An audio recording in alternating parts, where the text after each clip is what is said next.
mengusap lembut rambut Damian, di mana si pemiliknya telah masuk ke dalam mimpi indahnya.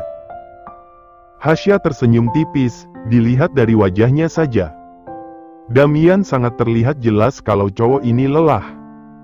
Kamu seenggak maunya itu yang lu bilang capek, semuanya aja bisa kamu lakuin tanpa pikir gimana kamunya. Lirihnya. Nggak apa-apa kalau sekali-kali bilang nggak bisa atau nggak tahu caranya, jangan jadiin kamu cowok jadi kamu harus sempurna sampai lupa kalau kamu juga manusia biasa seperti kita. Hasya mendesah lirih, menempelkan pipinya di tangannya sendiri. Karena posisi mereka yang berubah, awalnya hanya saling memeluk tapi Damian tiba-tiba menjatuhkan dirinya ke tempat tidur dan memeluk pinggang Hasya. Damian kalau tidur seperti ini, mukanya kayak orang bener. Maksud Hasya tuh, nggak ada yang kelihatan galak atau apa gitu. Gimana ya kalau kamu tahu aku masih punya keluarga? Terlintas di benak Hasya, seperti apa respon Damian kalau tahu dirinya masih memiliki keluarga. Padahal kan aku masih punya keluarga, tapi inget kalau bakalan gak ketemu kamu lagi kok senengnya hilang ya. Lirih Hasya lagi. Jika benar orang itu adalah kakaknya, secara otomatis Hasya akan ikut dengan kakaknya itu dan meninggalkan Damian. Jadi mereka tidak akan bertemu lagi setiap hari, apa Hasya bisa? Kalau aku beneran pergi, jangan nakal ya. Jangan banyak melawan, jangan mabuk-mabukan lagi. Katanya, kini berganti mengusap pipi Damian. Damian yang sedari tadi terbangun menggenggam tangan gadisnya yang tengah mengelus pipinya, hal itu tentu membuat Hasya kaget. Damian, lirihnya. Apa yang lo sembunyiin Syah? Tanyanya, meski matanya masih terpejam tapi percayalah. Nada suaranya sangat mengusik Hasya. Sembunyiin apa? Keluarga, ninggalin. Damian bangun, refleks Hasya sedikit menjauh. Tatapan laki-laki ini sangat tidak enak dilihat, menatap Hasya seolah-olah Hasya sudah melakukan kesalahan paling besar. Apa maksud lo tadi? Meneguk kasar ludahnya, Hasya tidak tahu harus menjelaskannya dari mana. Kenapa iem, sembunyiin apa lo dari gue? Katanya, menarik tangan Hasya agar semakin dekat dengannya hingga aura intimidasi dari cowok 18 tahun terasa sangat tidak nyaman. Lo mau ninggalin gue? Lo mau pergi setelah gue ngasih semuanya ke lo? Hasya menggeleng ribut, apa-apaan coba? Bahkan dalam benaknya pun Hasya tidak berpikir seperti itu. Terus apa maksud lo ninggalin tadi? Tanya Damian menuntut jawaban. Damian, lepas sakit. Damian tersadar kalau ternyata dia terlalu kuat memegang tangan Hasya. Maaf, gue nggak bermaksud nyakitin lo. Katanya, merasa bersalah sudah membuat tangan gadisnya memerah. Nggak masalah, nanti juga hilang kok merahnya. Jawab Hasya tersenyum. Sekarang jelasin, apa maksud lo tadi? Ninggalin gue? Lo kira semudah itu? Hasya tersenyum tipis, mengeluarkan kartu nama yang dia bawa di sakunya dan memberikannya pada Damian. Kemarin pas aku bantuin Tante Gia beli bahan dapur di supermarket depan komplek, aku ketemu sama satu orang cowok yang... Lo selingkuh? Ucap Damian memotong perkataannya, rahang laki-laki ini mengeras. Bukan makanya jangan dipotong dulu kalimatku. Kesalnya. Terus apa, lo ketemu cowok lain di saat gue nggak ada di samping lo? Lo kok tega banget sih? Cowoknya ngaku kalau dia itu kakak aku. Teriak Hasya kesal, dituduh-tuduh gitu nggak enak banget. Apa? Balas Damian membentak. Kok bales sih? Damian menghela napas, terlalu terkejut sampai tidak sadar kalau dia sudah membentak. Gue kaget. Tapi jangan bentak dong, dikira enak dibentak. Lirihnya, Hasya menunduk sedih. Kamu jangan-jangan udah gak sayang lagi sama aku, makanya bentak aku terus. Ceka sayangnya gue ke lo gak pernah berubah, dibanding surut nih hati gue udah penuh sampai tumpah-tumpah karena lo. Katanya galak tapi romantis. Hasya menahan senyum. Damian nih kalau ngomong gak pernah pakai rem. Lo yakin ini kakak lo? Tanyanya, kini kembali fokus dengan topik mereka tadi. Hasya menggeleng tapi sedetik kemudian mengangguk. Aku nggak tahu, nggak berani percaya, takutnya kena tipu. Pinter. Damian mengelus kepala Hasya. Dilihatnya kartu nama ini, namanya sangat tidak asing. Seperti pernah mendengarnya, tapi di mana? Cowok yang lo temui kisaran umur berapa? Masih muda, lebih ke udah jadi pria matang sih. Soalnya dilihat-lihat dia udah kerja kantoran gitu. Damian memungut-mungut, masih kayaan gue, jangan percaya. Katanya sombong. Tapi gimana kalau beneran kakak aku? Nggak mungkin. Bantahnya, hati Damian jadi dak-dikdukan. Rencananya kita mau tes DNA biar aku yakin kalau dia emang kakak aku. Damian menoleh cepat. Segitunya sampai harus tes DNA segala. Lo seberharap itu dia kakak lo? Hasya mengangguk, aku juga pengen rasain disayang keluarga sendiri. Kasih sayang di rumah ini kurang bagi lo? Ada rasa tidak terima di hati Damian kalau ternyata gadis polosnya masih memiliki keluarga. Salah tidak kalau Damian berharap Hasya adalah yatim piatu yang hidup sendirian di dunia ini. Kenapa, kamu kayaknya nggak suka aku bilang ada yang ganggu keluarga aku? Damian membuang pandang, rasanya ingin sekali dia berteriak di depan wajah polos Hasya kalau dirinya tidak suka Hasya masih memiliki keluarga. Nggak kenapa-napa, bantahnya. Hasya membuang napas kasar, aku juga nggak yakin sama dia, tapi nggak ada salahnya coba. Balasnya tidak mood. Kembali merebahkan diri bahkan menyembunyikan seluruh tubuh hingga wajahnya menggunakan selimut. Tidur sana, udah malam. Di pagi hari mereka semua sedang berada di meja makan.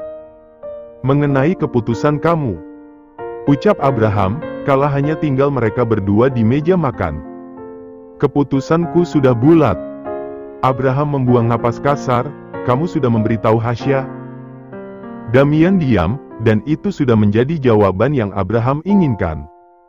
Kamu yakin Damian, meninggalkan Hasya sendirian? Damian menggeleng, Hasya tidak akan sendirian, dia akan ikut bersamaku. Tidak semudah itu, grandpamu bukan orang yang baik hati. Lalu apa, saat gue keluar dari rumah ini otomatis Hasya juga akan keluar begitu? Katanya ingin mengamuk. Abraham menggeleng, kalau kamu memang sangat ingin melanjutkan studimu di Aussie, Papa tidak akan melarang dan juga Hasya akan menjadi tanggung jawab Papa sampai dia lulus kuliah. Abraham membuka hati, kasihan juga Hasya. Hidup gadis itu harus membaik, balasan karena Hasya yang juga memperbaiki kehidupan mereka di rumah besar ini. Papa akan bantu urus semua dokumennya. Asisten grandpa yang melakukannya. Jawab Damian memotong perkataan Abraham. Baiklah, Papa mendukung keputusan kamu. Tapi sebelum itu, beritahu Hasya agar dia tidak kaget saat kamu pergi nanti. Itu menjadi urusan Damian. Damian mendekat, Abraham kaget tentunya. Hampir jatuh dari kursinya saat sang putra menyodorkan tangannya meminta salim layaknya anak normal di luaran sana. Pa! Panggilnya, mengagetkan Abraham yang ternyata hanya menatap tangan Damian yang terjulur ke arahnya. Oh iya. Cepat-cepat Abraham menyambut salinan Damian. Damian pergi dulu, tapi sebelum itu. Jedanya. Damian memberikan sebuah kartu nama yang dia curi dari saku baju Hasya.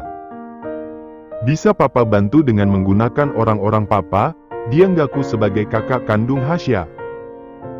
Astaga, sudah berapa kali Abraham terkejut pagi ini. Bisa, Papa akan bantu dengan baik. Dia juga katanya ingin melakukan tes DNA, bisa Papa berikan rekomendasi dokter terbaik? Bisa Papa akan siapkan dokter terbaik. Ucap Abraham mengangguk cepat. Terima kasih. Ucap Damian lalu pergi. Astaga, sejauh itu Hasya merubah Damian. Jantung Abraham rasanya berhenti berdetak, tadi itu putranya kan bukan putra orang lain yang mirip dengan Damian. Damian.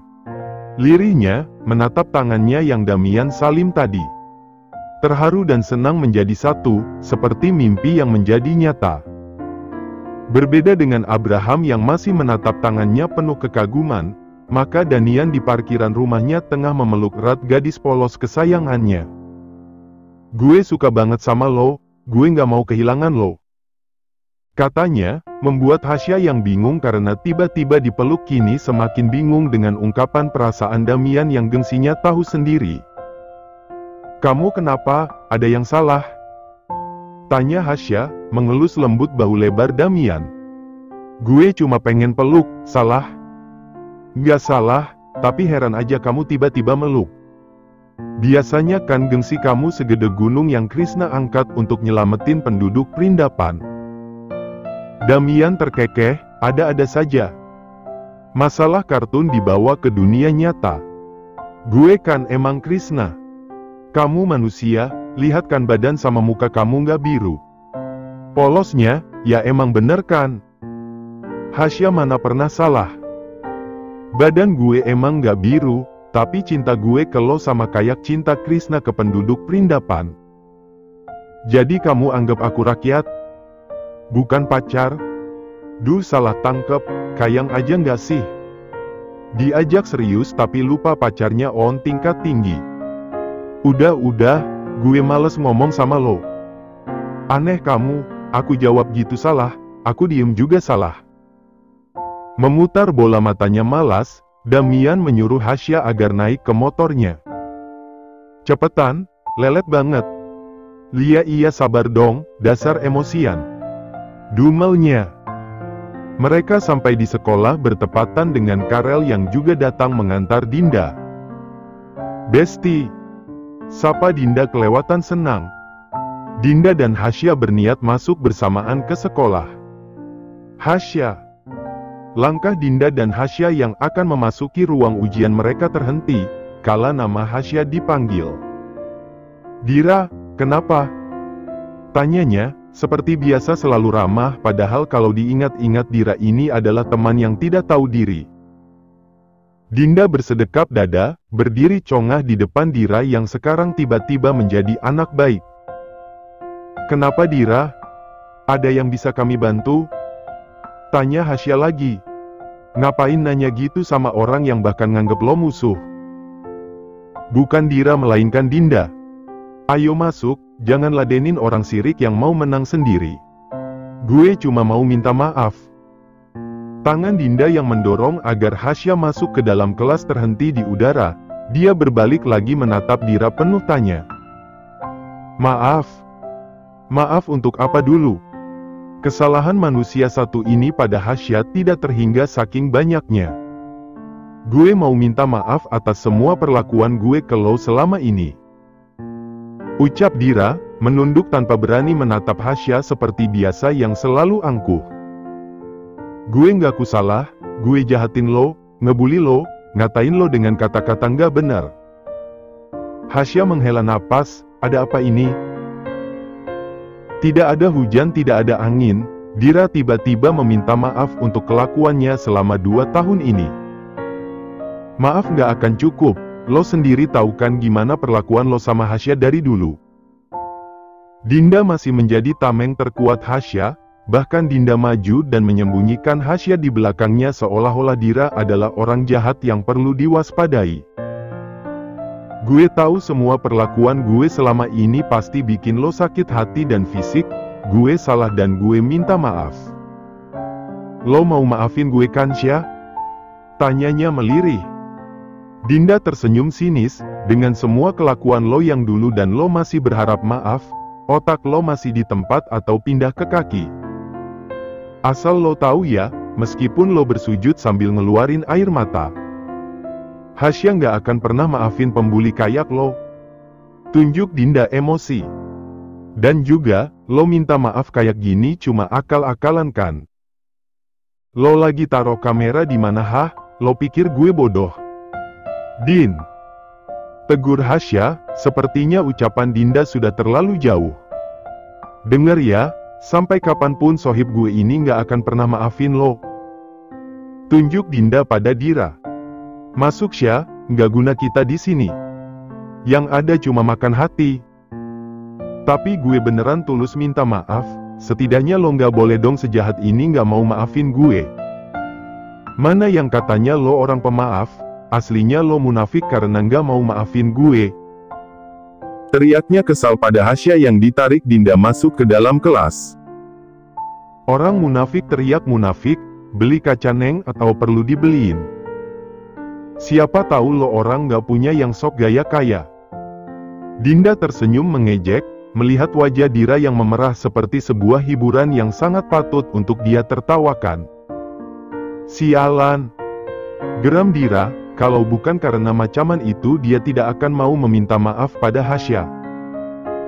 Tapi, daripada nama baiknya yang rusak karena video itu lebih baik dia menurunkan sedikit gengsi untuk mendapatkan maaf dari Hasya. Kenapa rumit banget sih? Kesalnya. Kembali pada Dinda dan Hasya, Hasya si gadis baik yang tidak pernah dendam kini tengah menasehati Dinda sebelum pengawas ujian mereka masuk. Nggak boleh gitu Din, niat Dira kan baik mau minta maaf. Seharusnya kita yang sebagai. Nggak peduli alasan apapun, gue udah cap hitam tuh cewek. Enak aja mau minta maaf setelah semua kelakuannya sama lo, tadi juga sempet-sempetnya bilang munafik. Ak pengen gue makan otaknya mentah-mentah. Tapi gue beneran tulus minta maaf, setidaknya lo nggak boleh dong sejahat ini nggak mau maafin gue. Mana yang katanya lo orang pemaaf, aslinya lo munafik karena nggak mau maafin gue. Teriaknya kesal pada Hasya yang ditarik Dinda masuk ke dalam kelas. Orang munafik teriak munafik, beli kaca neng atau perlu dibeliin. Siapa tahu lo orang nggak punya yang sok gaya kaya. Dinda tersenyum mengejek, melihat wajah Dira yang memerah seperti sebuah hiburan yang sangat patut untuk dia tertawakan. Sialan! Geram Dira, kalau bukan karena macaman itu dia tidak akan mau meminta maaf pada Hasya. Tapi, daripada nama baiknya yang rusak karena video itu lebih baik dia menurunkan sedikit gengsi untuk mendapatkan maaf dari Hasya. Kenapa rumit banget sih? Kesalnya. Kembali pada Dinda dan Hasya, Hasya si gadis baik yang tidak pernah dendam kini tengah menasehati Dinda sebelum pengawas ujian mereka masuk. Nggak boleh gitu Din, niat Dira kan baik mau minta maaf. Seharusnya kita yang sebagai. Nggak peduli alasan apapun, gue udah cap hitam tuh cewek.